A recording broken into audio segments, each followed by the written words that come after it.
Okay, we're live. Doug, Mr. Doug, back again. Feel like we got a little bit of familiarity doing this together, don't we? We go way back. Yeah, and you're still not sick of me, which is impressive.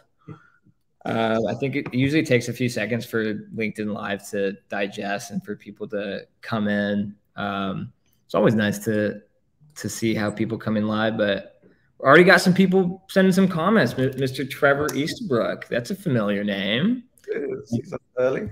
Hey, Trevor. Yeah, that's right. You're up way too early. It's like must be 4 a.m. there in New Zealand. We got Stuart. Hey, Stuart. Ronald. Hello. Where's everybody calling in from or dialing in from right now? Feel free to send out a notification. Okay, we got Chicago in the house. Rainy Chicago. Chris from Infovia.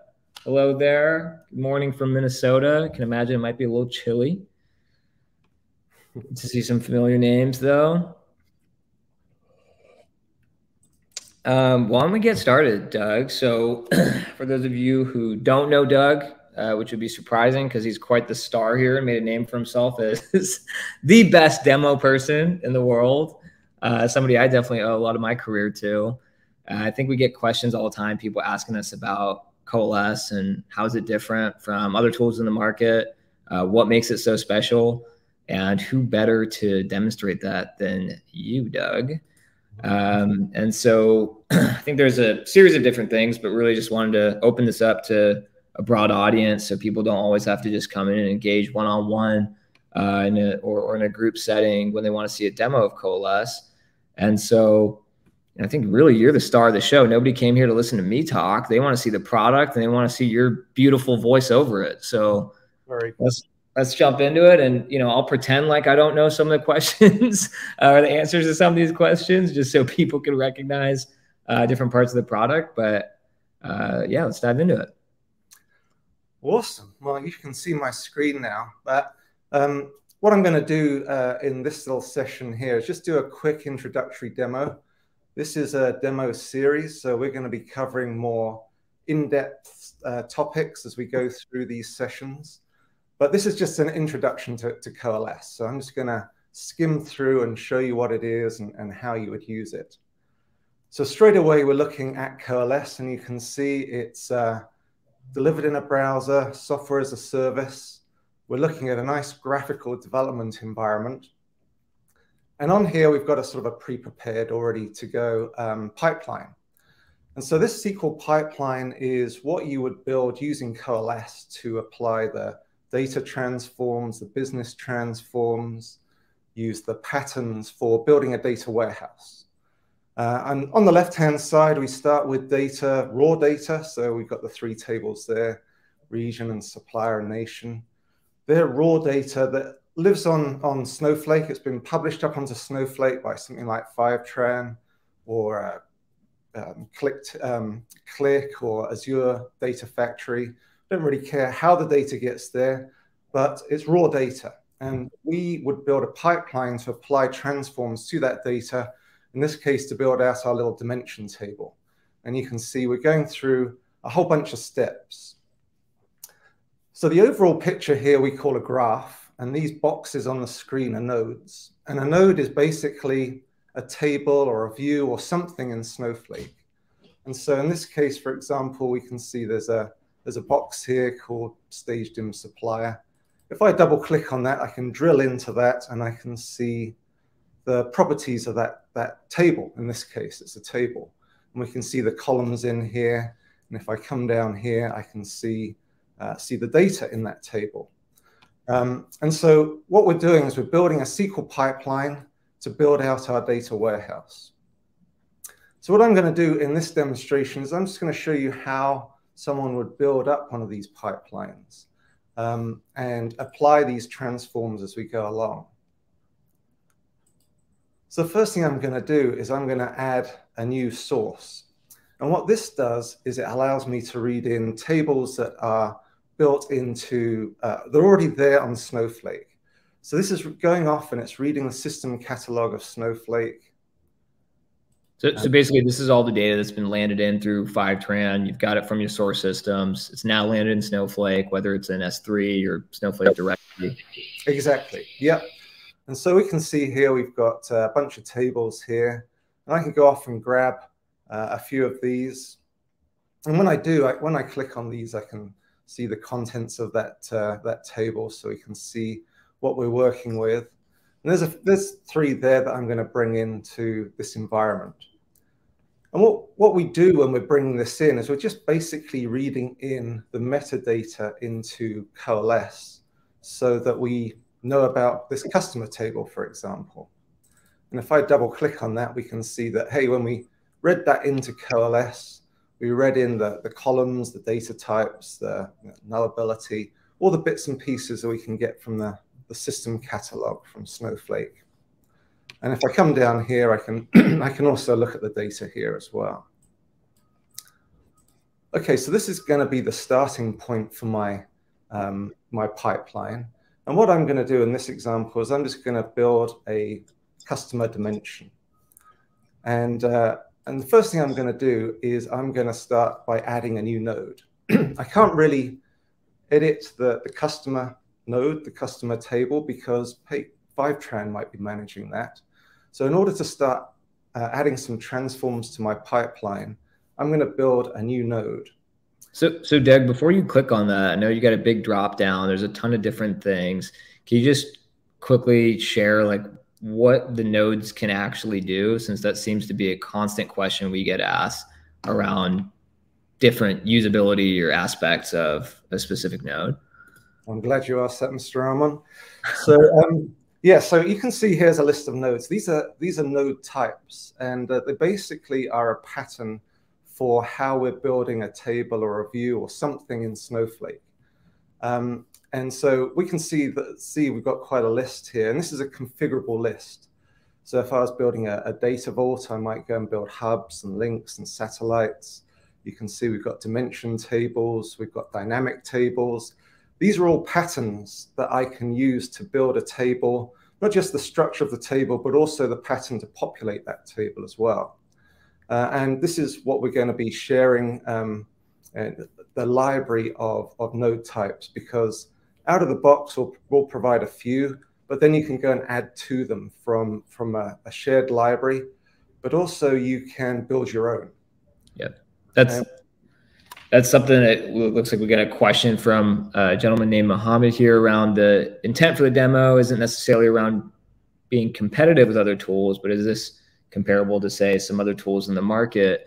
I think the best way to view Coalesce is as something that would accommodate any use case where a person would want to take raw data and get it prepared for insight. And so like in Doug's graph, you've got some dimensions and views that have already been pre-built that he was sharing earlier.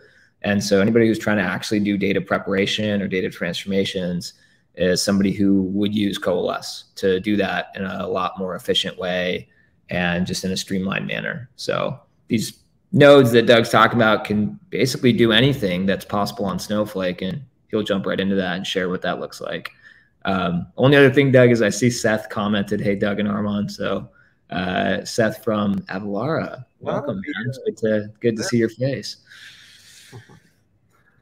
Okay, well, instead of jumping straight to building a dimension table, I'm going to go to a staging table first of all, and it's here where I might start adding some transforms to our pipeline.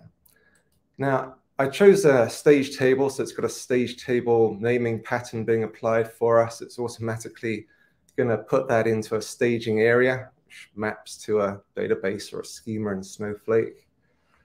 Over here, I've got some options that I can apply to a staging table. So I could create this as a table or a view. I can truncate this before we run it. So a flash and fill model.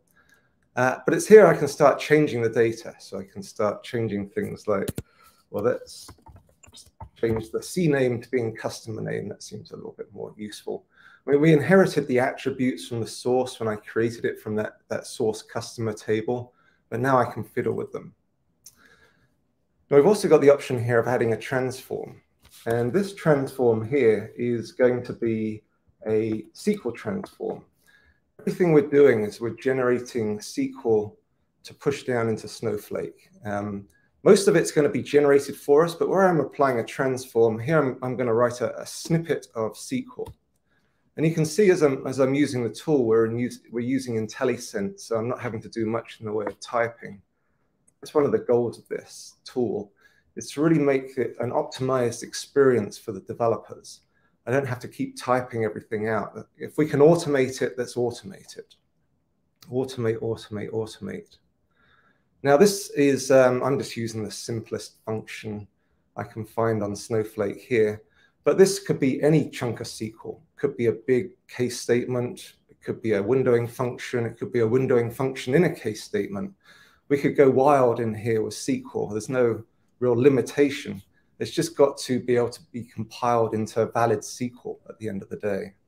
That's a good point, Doug. You know, I think we've seen that there's a bunch of people who may believe that any tool with the visual interface can't possibly do or scale to the most complex transformations. They're supporting different CTEs.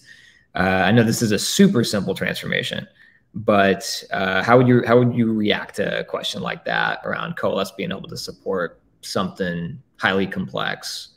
Yeah, that's a really good question, because what we tend to do is break down that complexity into this pipeline. So we might break it down into preparation areas. And so, hey, I'm prepping the data at these steps, for example, before we move on to this step, so that we can sort of build up that complexity in a visual pipeline. Now, we don't restrict what you can do in SQL. You could go wild and just try and do it all in one step if you really wanted to, but that would make it harder to understand, harder to troubleshoot, harder to support. So we tend to favor breaking it down into a pipeline so you can see the movement of data and the application of rules visually in one of these graphs. Anyway, back to our customer. Once I've finished fiddling around with this, changing the data types, adding in some rules and whatnot, I can just go off and create this table. And now we're using the template behind the staging table to create this DDL statement, go off and create the table. We told it to create a table, and it's just using the metadata here. And we can also populate this table. And so using our settings we've got down the side, I've just left the defaults. We're creating a table. We're doing a truncate before we load. It's going off and doing a truncate. And I can see all these steps. So I can see the code that's being generated, and I can also see if I mess something up, it would give me what Snowflake was kicking back to us in terms of an error message. It should be relatively straightforward for me to figure out what's going on in here. So we created that table, we've run it, we've populated it. If I come back and look at the data, we can see the contents of that table. And so I can build it really quickly, and I'm generating the code as I go along. But one of the things we often like to do is build something, prototype it, and then we want to fiddle, we want to change. So here I'm just going to make a couple of changes. I'm going to get rid of that column, the comments column, and maybe I wanted to add in a join. I can go out and add in a join if I wanted to drag in attributes from other tables, and this would generate the join syntax for me. Maybe we'll say that for another day, but here I'm just going to add in a where clause. And you can see the IntelliSense makes that really nice and quick. I don't need to use the IntelliSense, but I'm a lazy guy and I just want to get all that code generated for me. So we created it first of all, we populated it, and now I've recreated it and repopulated it with a different schema and a different rule to populate it. And down the bottom here, we see the results. Now, before I move on and take that data, which I've applied this rule to create a dimension table, is at this point, I might also add some testing to make sure that it's good enough to populate into a dimension table. Now, I can go wild and add in pretty much any testing SQL testing query over the top of this. But for the sake of speed, I'm just going to add in some pre-built ones that just checks for nulls or uniqueness over the data. So I want to make sure that our customer key it doesn't have any nulls in it and is unique. And I can go through this and go wild if I want to. Now, the next time I run this, we're adding those tests to to the execution of this node. And that means that we could fail this node if I messed up the SQL, or if there was a logical fail in the data. So for example, if our customer key was not unique, then this would return some data, and it would call out that there's a failing test, and we could decide whether we move on through our pipeline. So testing is built into the tool as we're going through and processing the data. Right, well, let's go on and now build out our little dimension table. So by selecting a dimension node type, adding that onto the end of our pipeline, we can see here that we've added a surrogate key. We're using a naming pattern for a dimension table. We've added a surrogate key.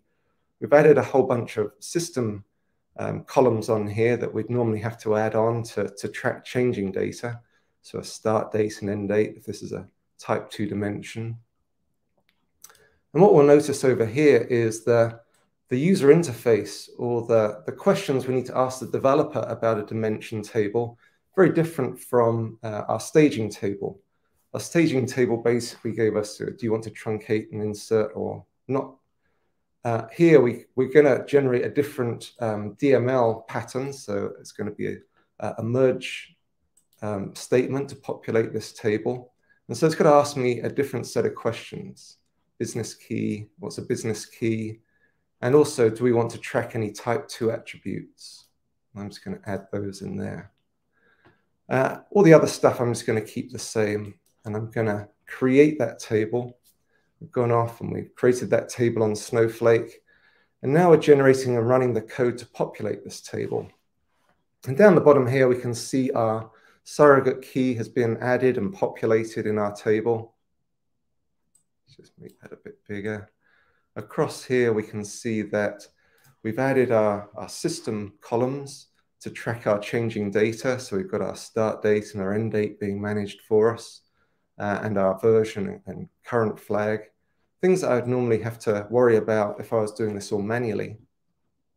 Now, if I have a look at the code that we just ran to populate this table, you can see it's very different from the code we generated. So the pattern, the node type, has a different template, generates different SQL to populate that table. And so here we've got our merge statement. And here we can see where we're comparing our changing or our type 2 attributes between the source and the target. So, okay, we need a new record or not. And then ultimately down here, we're upserting that into the dimension table, update and insert. Now, if I wanted a different pattern, I could either pull down a different node type, which has a different pattern in it, or I could create my own. And that's going to be a topic for a later.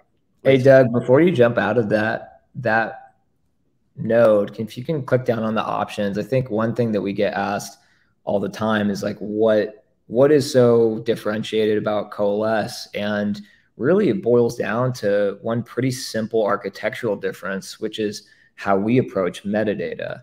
And we've got an event coming up next month. I'll share more details here shortly, but it's what we call a column-aware architecture. And basically what that means is Coalesce is the only tool that was built from the ground up to actually leverage column-level metadata. And so if you look at the right-hand side where it's got the business key and the change tracking options for you to designate certain columns, where that information is getting populated from is from that column metadata. And that's what allows users to so quickly write all the code or generate all the corresponding code to building a type 2 dimension. So I don't know if there's anything that you have to share on the column awareness piece, or like why that's so critical, whether it's doing things en masse or things like lineage and manipulating it. It just continues to be something that all of our customers and companies we work with talk about as such a core differentiating aspect for what actually unlocks all the ways that our product helps people.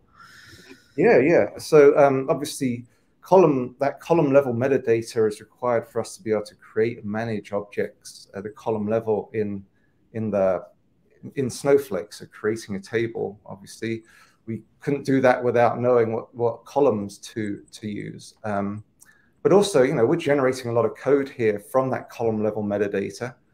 And you can see here, this is pretty good code for a type 2 dimension, and I didn't have to type any of that. Now, that's got the benefits of, hey, we generated it really quickly. It took me a second to press the button and generate this code. I can change it really quickly, because if I go in and change some of the metadata, change a column name or something, it's going to regenerate the code to match the new target structure.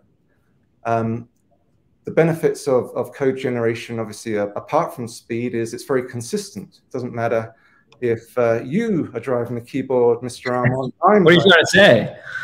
We're going to end up with the same code. It's going to be a thing of beauty. So the other aspect of column-level metadata is column-level lineage. So I can drill into a column-level lineage on our little pipeline here. It's not too exciting. We can see, though, that I can track the lineage of every attribute in our DIM customer. Now, there's a little T sign on this step here, which is just showing me that there's a transformation at that step. So we can expose any transforms as we go along. And I can see how data got to that point in our pipeline at a column level. And we can dive in at this column level lineage at any point in a pipeline.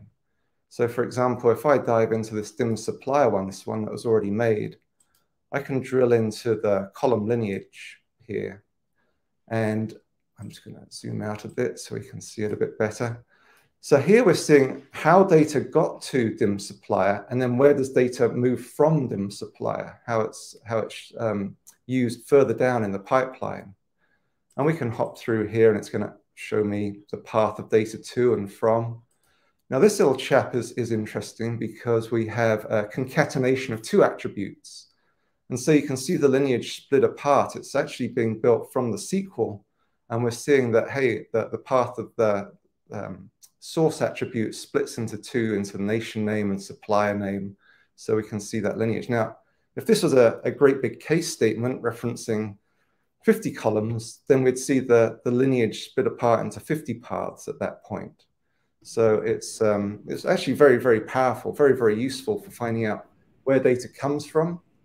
But also we can use it for where does data go to. So if I start at the beginning of the pipeline, I can see where data goes to from that point. And these diagrams aren't just really powerful bits of documentation. I can also propagate changes across a pipeline using these diagrams. So this comment field that we deleted out of stage customer and therefore didn't make it to DIM customer. If I say propagate across the pipeline, we can go in here. And what we just did is we just changed all the downstream tables that I wanted to contain that comment. I've now propagated it through this pipeline.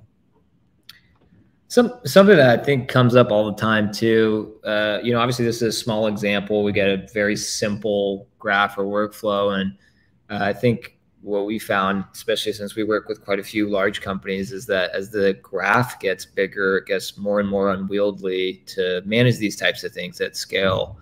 And so I'm not sure if you want to add any color on like how it comes to using Coalesce in a large scale environment or being able to support some of these 1,000 or 10,000 database object type environments, like where that column awareness comes in as key. Yeah. When we're dealing with customers with thousands of objects and looking at the entire graph graphically all the time doesn't make a lot of sense. So what we can do is we can divide our world up into subgraphs. And so we can say, well, I only want to see a chunk of this at a time. I don't want to see everything. If I'm just working on the supplier pipeline, I can create a subgraph that contains just that supplier pipeline, or just a subset of the nodes within that environment. I can come in here and just say, okay, I'm just interested in those.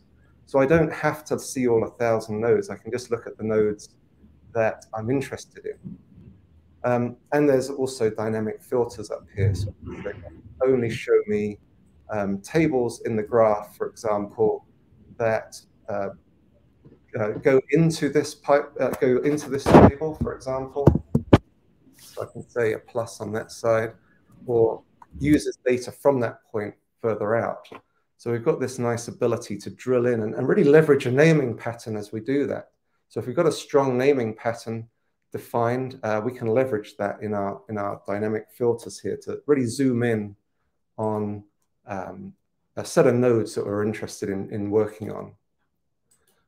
We also don't need to see it graphically. We can see it in a tabular form, either at a node level or down at a column level.